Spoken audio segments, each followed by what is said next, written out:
Heal Me by Embracing Sectric on AO3. Chapter 16.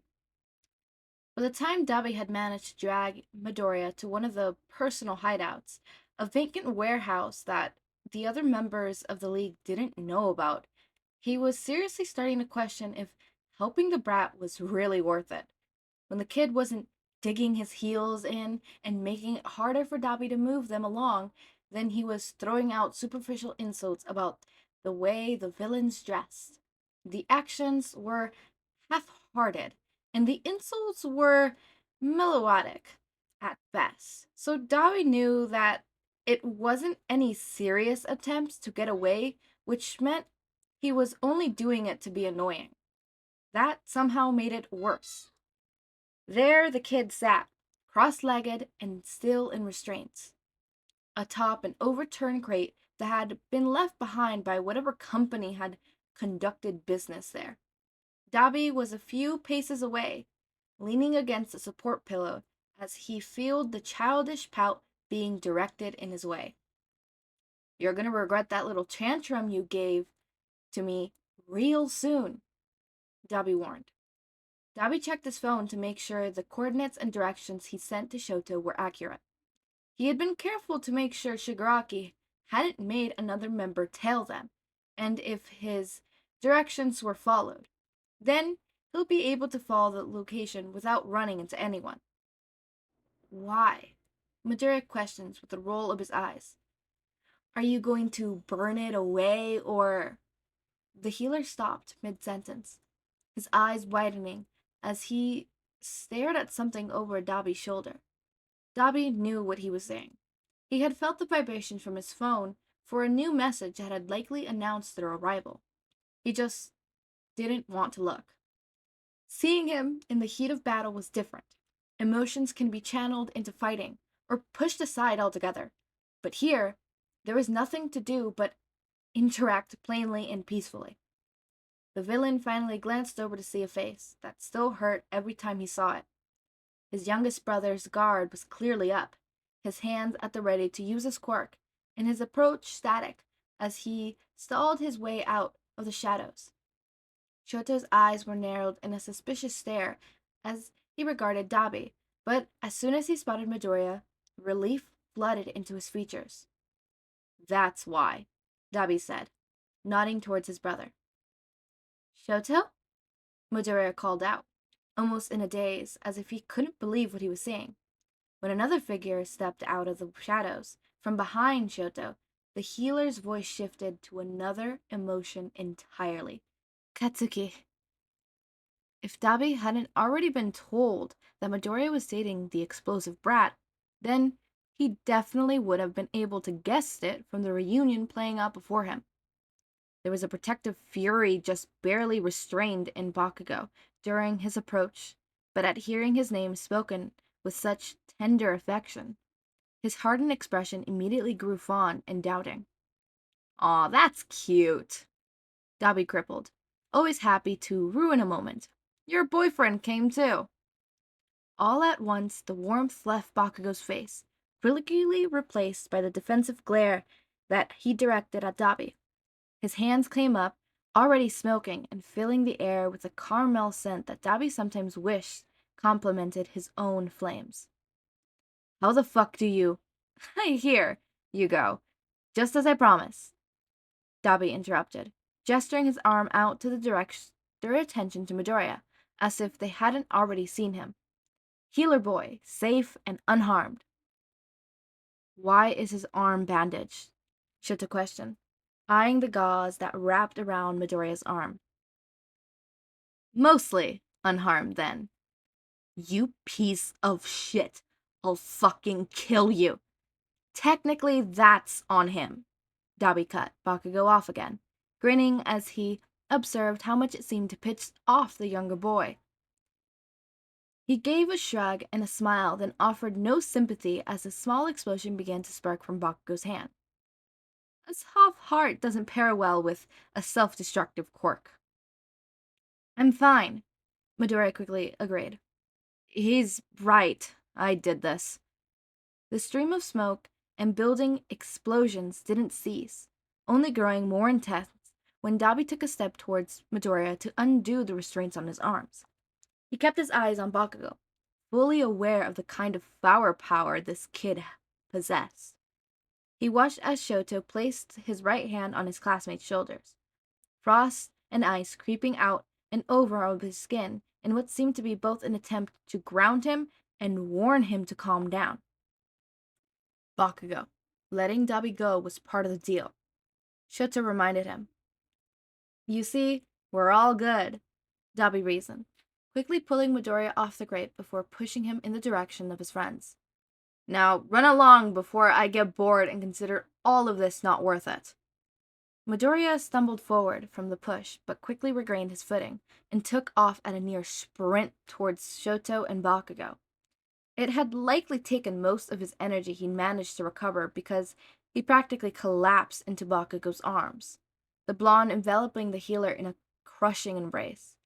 They parted briefly only for Shouto to embrace him as well, his hold slightly less intense as Bakugou took a closer look at the bandages on his boyfriend's arm. We need to get out of here before the rest of the villains catch on, Shouto reminded them, beginning to pull both Midoriya and Bakugou towards the exit before Midoriya pulled back and forced them all to stop. What are you going to tell them? Midoriya questioned, looking back at Dabi. They'll figure out you helped me escape. Tell me why the fuck we care, Bakugou murmured as he lightly tugged on the fabric of Midoriya's shirt in a vain attempt to direct him away. I'll probably set this place ablaze and ditch town for a bit. Make it look like the heroes tricked us and never actually was involved, so I had to retreat and recover, Dabi answered, raising his gaze to study the flammable wood beam across the ceiling and the towers of abandoned crates scattered about. He'll be losing one of his personal locations, but it would be fun to set something this massive on fire. Toga will back me up. You really think that'll work? The healer questioned, with a furrowed brow. Still worried about a mass murderer, huh? Dabi teased, looking pointedly at Midoriya's damaged arm. Not a good look for you, kid. Midoriya opened his mouth, ready to argue, before quickly snapping it shut. He huffed out a laugh and shook his head, ignoring the questioning looks sent to him by Bakugou and Shouto. The responses were fair considering to them it looked like their friend was sharing a casual inside joke with the villain, who had just kept him captive, which was, honestly, not too far off from the truth. The healer turned, not bothering to look back and see if his friends would follow after him. Bakugou immediately fell into place, trailing dolefully behind him while also keeping a vigilant eye on Dabi in their retreat. Dabi began to think that their little risky exchange had gone expectingly well until he noticed that Shouto hadn't moved to leave yet. Dabi raised a brow, slightly questioning his brother as to why he wasn't following after his friend. For a moment, he wondered if Shouto was going to go back on his word and start a fight, but there was something else in his expression that concerned Dabi even more than aggression or hostility would have. It was a confused, yet hopeful sort of sympathy. Come with us, Shouta offered. Dabi's eyes twitched. Icy hot, what the fuck are you doing? Bakugou growled as he paused his and Midoriya's exit to tow his boyfriend behind him with one hand, the other raised at a steady to be ready to protect. And here I thought Toga was the crazy one, Dabi murmured. What the fuck makes you think I want to go with you, assholes? Don't you want to leave the League of Villains? Shouta asked, the confusion taking over more and more as his expression began to mix with something akin to disappointment. Why else would you betray them and help us like this? I have my own reasonings for doing the things I do, Dabi explains. And completely leaving the League right now wouldn't really help any of those reasons, especially if leaving them meant joining the heroes. Then why? Bakugou questioned. His curiosity seemed to pique enough for him to join the conversation. You went through a lot of fucking trouble trying to keep me. So why is this different? Believe me, I'm all for recruitment, But your boyfriend here is someone I think we should pass on, Dabi said, nodding his head towards Midoriya, who was now watching Shouto with an unreadable expression. I also think Shigaraki needs a little humility check, and losing his new pawn seems like a good way to do it. I don't know what your personal reasons are for being with the League, but maybe we could help you more than they could, Shouto suggests. Shouto, Midoriya began to call out. We can figure out a plea deal, help you avoid severe jail time. Stop, Dabi snapped, taking no pleasure in the way Shouto flinched even slightly from his tone. He sighed and focused on keeping his flames resigned as they threatened to flare up at the tips of his fingers. Why are you pushing so hard for this? His little brother drew in a breath, a sudden clarity flooding into his eyes as he appeared to realize exactly what he was doing. Heroes didn't offer deals like this to villains. They didn't offer to lay their own reputations or resources out on the line for a single individual with so much blood on his hands. That it was a wonder his flames weren't smothered by it. Midoriya was still watching Shouto with a neutral face, his eyes filled with the same curiosity and perception that the villain had hated having directed towards him. Dabi wondered for a moment if the healer would say something, share what he had figured out during their earlier conversation. His friend looked almost in pain from the current conflict and confusion in his mind, and Midoriya's instincts were to take the pain away, plain and simple. But no, Midoriya held his tongue, just as he had earlier in front of Twice and Toga. The knowledge and information he had gathered wasn't his to share, plain and simple. I don't know, Shouta finally answered, voice low, painfully quiet. You just don't seem like you're the same as the rest of them. Your motivation seems different.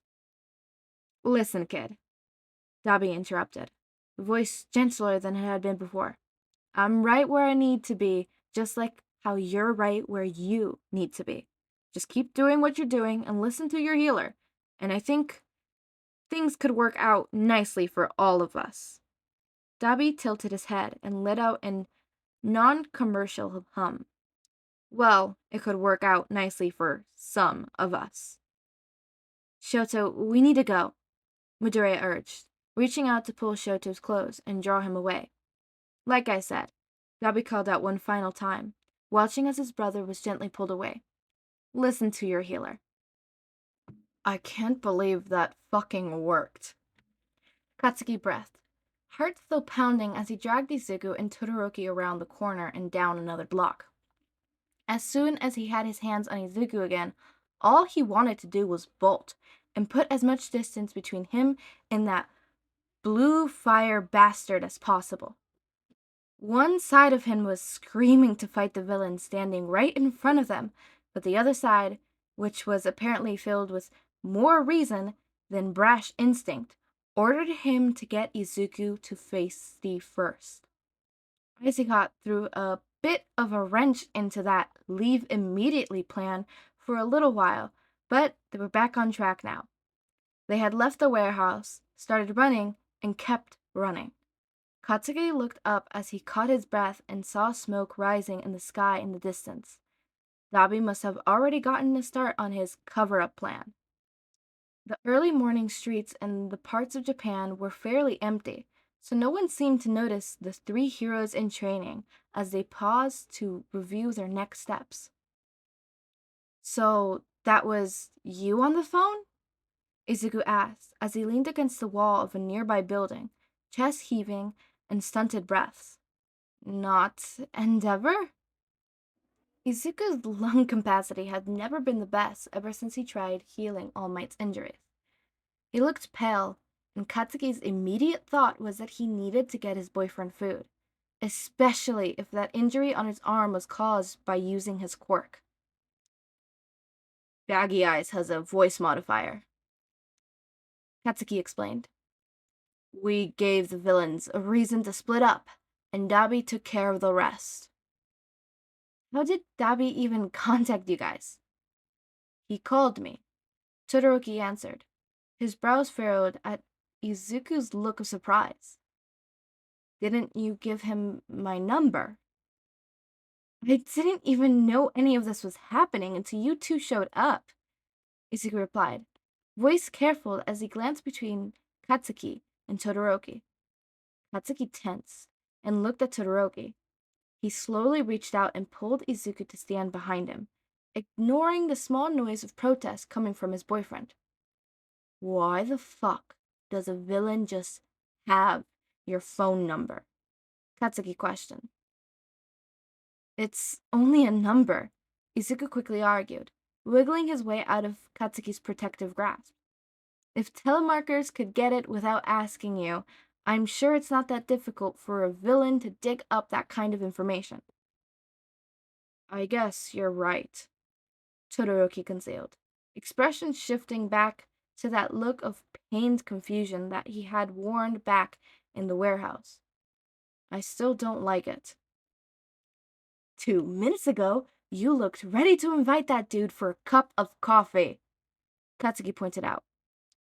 I understand he's a villain, I just... Todoroki's mouth twisted as he squeezed his eyes shut. I feel like not all of them need to be defeated with violence and incarnation. He sighed and opened his eyes, though he avoided looking at either of his friends. I suppose that may not be the best mentality for a hero in training to have. No, actually, Izuku shook his head as a grew smile on his face. I think it's great that you think that way. Todoroki still looked fairly conflicted, but now there was relief in his features as well from hearing such an affirmative from his friend. Katsuki had no idea what happened while Izuku had been kidnapped, or why Dabi had decided to help, or why Todoroki was having these sudden thoughts.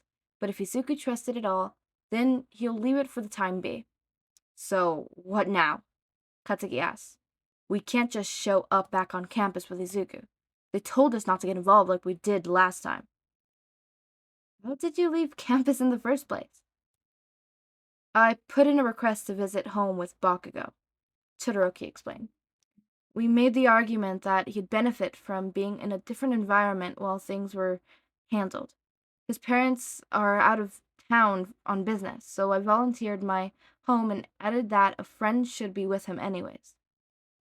Easy argument to make after Aizawa saw my fucking breakdown from hearing you were taken, Katsuki murmured, quickly flashing a tired smile to comfort the look of concern on Izuku's face. And they bought that? Izuku asked. I may have convinced Fujimi to call the school and confirm that she'll be there to watch us, Todoroki admitted. It's not often that I ask her for things without explanation, so she usually is on board as long as I promise to come back in one piece. The three of them fell silent. Todoroki's silence was likely a result of him still reeling from his earlier interaction with Dabi. Katsuki was silent because he recognized the look of contemplation on his boyfriend's face. That meant he was formulating a plan. Then, here's what we do, Izuku finally decided. You take Kachan and actually go home. Cover your tracks, and make it look like you never lied in the first place. And what, leave you here? Katsuki asked, as Izuku wandered out from the side street, and they stepped in and began surveying the area. I know there's a more populated area nearby that should have heroes running regular patrols, Izuku told them. I'll find one of them and say that I escaped from the League of Villains, and have them help me contact UA to get back. What are you going to tell UA? Todoroki asked. They'll think it's a trap if you just say Dabi let you escape. I've got a plan for what to tell them, Izuku claimed, though his tone was a step short from the noble level of confidence he imbued in his strategies. Bullshit, no you don't, Katsuki realized, narrowing his eyes. You've got nothing. Izuku hummed and avoided his eye contact. Nothing can still be a plan, Izuku. So you're going to argue that you just escaped on your own? with no help whatsoever. Todoroki trailed off, as Katsuki groaned. Yeah, I don't think they're going to be happy with a story like that. We'll just take the hit and say we rescued you against order. No! Izuku ordered. At this point, that could risk your Perisboro license, or maybe even get you expelled. Just let me shoulder any blame. If they're not happy with you giving them bullshit answers, they could terminate your internship and send you back to that stupid fucking island. Katsuki argued, as he stepped forward and cradled Izuku's face in his hands. I can't lose you again. I just got you back. Izuku drew in a breath and placed his hands over Katsuki's, green eyes locking with red. Katsuki hated that look in those green eyes. It was the same apologetic yet reserved look that Katsuki had seen years before when Izuku had been near death and bound to his bed from trying to fix something far too damaged. Trust me on this one, Katsuki, Izuku pleaded. And Katsuki already knew who was going to win this argument. Please. Oh my god! Oh my god, the cliffhanger! What's going to happen? Is Izuku going to be sent back to that fucking island with those fucking I really hate those scientists. I really hate those scientists. I'm gonna get their little heads and smash them against their little freaking science experiments because fuck you. He's a child, not a fucking experiment. He deserves to have freedom, and those fucking contracts were fucking shouldn't be legal, but unfortunately I know sometimes, yeah, people can be coerced into signing contracts and it be legally binding, even though practically they were manipulated into signing that damn thing. But God, I hate those people so much. This fanfic makes me hate Island so much. As always, make sure to eat, sleep, drink water, take your meds, have a wonderful day or night, join our community server, link is in the description, subscribe to see more of my content, and thank you so much for watching.